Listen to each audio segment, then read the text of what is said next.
একদিনের জন্য magic pencil পেল অলস ইয়ামিন। সব কাজ নিজে থেকেই হয়ে যাবে, কিন্তু সে ম্যাজিক পেন্সিল যখন বিপদে ডেকে আনলো তখন কি আর করল ইয়ামিন। এই মজার ও শিক্ষামূলক গল্পে দেখুন কিভাবে অলসতা ইয়ামিনের জীবনকে আরো কঠিন করে তুলেছিল। হ্যালো প্রিয় বন্ধুরা, আজকের গল্পের নাম ইয়ামিন আর ম্যাজিক পেন্সিল। গ্রামে স্কুল পরীক্ষা খাতা বিতরণ করা হইতেছে।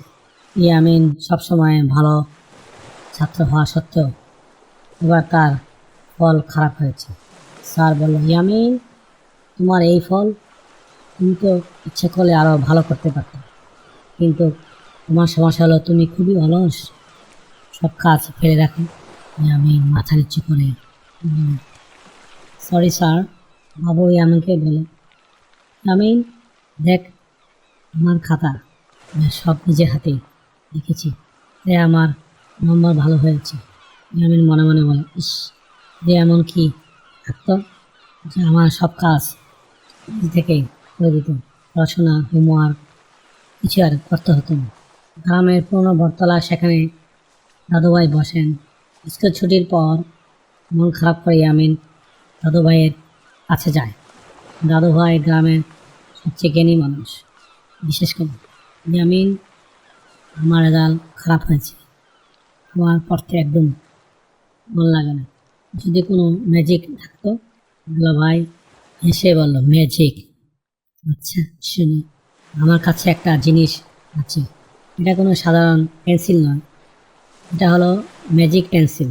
যা আঁকবে তাই সত্যি হয়ে যাবে, আর যা লিখতে চাইবে তাই নিজে থেকে লেখা হবে। কিন্তু মনে রাখবে, এই ম্যাজিক একদিনের জন্য। দাদুভাই একটা পুরনো সোনালী রঙের পেন্সিল ইয়ামিনের হাতে দেন। দাদুভাই, যাও, তুমি এটা ব্যবহার করার আগে ভালো করে ভেবে নিও কী চাইছো। ইয়ামিন পড়ার টেবিলে, ইয়ামিন চেতনায় ভাবছে, সে ম্যাজিক পেন্সিলটা হাতে নেয়। ইয়ামিন বলে, আজ আর অঙ্ক কষ্ট হবে না। সে পেন্সিল আর হোমওয়ার্ক খাতায় ধরে মনে মনে সে বলে, আমার সব হোমওয়ার্ক নিজে নিজে হয়ে যাক। সঙ্গে সঙ্গে পেন্সিলটা যেন নিজে জ্বলতে শুরু করলে চটজলদি সব অঙ্ক কষে দেয়। বাংলা রচনা 1 মিনিটে লিখে ফেলে। ইয়ামিন আনন্দ লাফিয়ে ওঠে। ইয়ামিন, দারুণ, এবার আর পড়া নিয়ে চিন্তা নেই, কাল স্কুলে গিয়ে সবাইকে অবাক করে দেবে। ম্যাজিক পেন্সিলের আরেকদিন, পরদিন সকালে ইয়ামিন ঘর। ইয়ামিন এখন সব কিছুর জন্য ম্যাজিক পেন্সিলের উপরে নির্ভরশীল, এমনকি দাঁত মাজা, জুতো পরা সব কিছুর জন্য সে পেন্সিল ব্যবহার করে। ইয়ামিন পেন্সিল ধরে, জুতোটাকে আমার পায়ে পড়ে যাক। জুতোটা ঘুরে এসে তার পায়ে পড়ে, কিন্তু সজোরে লাগাও ইয়ামিন ব্যথা পায়। ইয়ামিন আবার বলে, আরে কী হচ্ছে এটা? সে স্কুলে যাওয়ার পথে একটা সাইকেল আঁকার চেষ্টা করে, সঙ্গে সঙ্গে একটা সাইকেল সামনে এসে হাজির। ইয়ামিন চড়ে বসতে দেখে সাইকেলটা নিজের মতো পাগলের মতো ছুটে চলছে, ব্রেক কাজ করছে না। ইয়ামিন চিৎকার করে বলে, থামো থামো। কোনো মতো সাইকেল থেকে লাফিয়ে এসে হাঁপাতে থাকে। ম্যাজিক আর নিয়ন্ত্রণ হারিয়ে ফেলছে। ইয়ামিন আসে ঢোকার পর বাবু জিজ্ঞেস করে, বাবু কি হয়েছে ইয়ামিন, তো হাঁপাচ্ছিস কেন? আর তোর হোমওয়ার্কগুলো তো সব বানানো ভুল আর হিজিবিজি লেখার ভর্তি। ইয়ামিন ভয়ে খাতা দেখে, কি বলছিস? কাল রাতে তো সব কিছু ঠিক ছিল।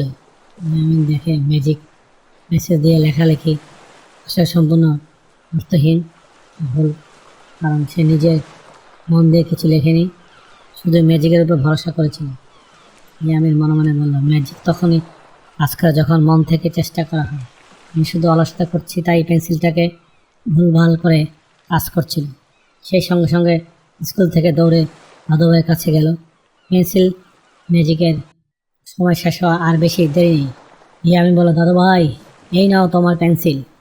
এই তো আমার কোনো উপকারে করেনি, উল্টো সব খারাপ করে দিয়েছে। দাদুভাই বলল, পেন্সিলটা ভিতর নিয়ে আসে। ম্যাজিক পেন্সিল তো কোনো জাদুকর নেই ইয়ামিন, তোমার অলসতা দূর করার জন্য আমি শুধু এটা দিয়েছি। তুমি যখন মন থেকে চেষ্টা না করে শুধু ম্যাজিকের উপরে নির্ভরশীল করতে চাও, তখন ম্যাজিকটা তার আসল রং দেখিয়েছিল। দাদা বলল, সবচেয়ে বড় ম্যাজিক হলো তোমার নিজের পরিশ্রম। মন দিয়ে কাজ করলে পৃথিবীর কোনো পেন্সিল আর জাদু লাগবে না। ইয়ামিন আবার বলল, আমি বুঝতে পেরেছি দাদু ভাই, আর কখনো অলসতা করব না। আজ থেকে আমি নিজের হাতে সব কাজ করব। ইয়ামিন তখন হাসি মুখে নিজের ব্যাগ থেকে সাধারণ পেন্সিল বের করে মন দিয়ে স্কুলে কাজ করতে শুরু করে। হ্যালো বন্ধুরা, গল্পটি কেমন লাগলো কমেন্টসের মাধ্যমে নিচে জানিও। আরও দেখা হবে অন্য কোনো গল্পে। Thank you for watching. Please subscribe.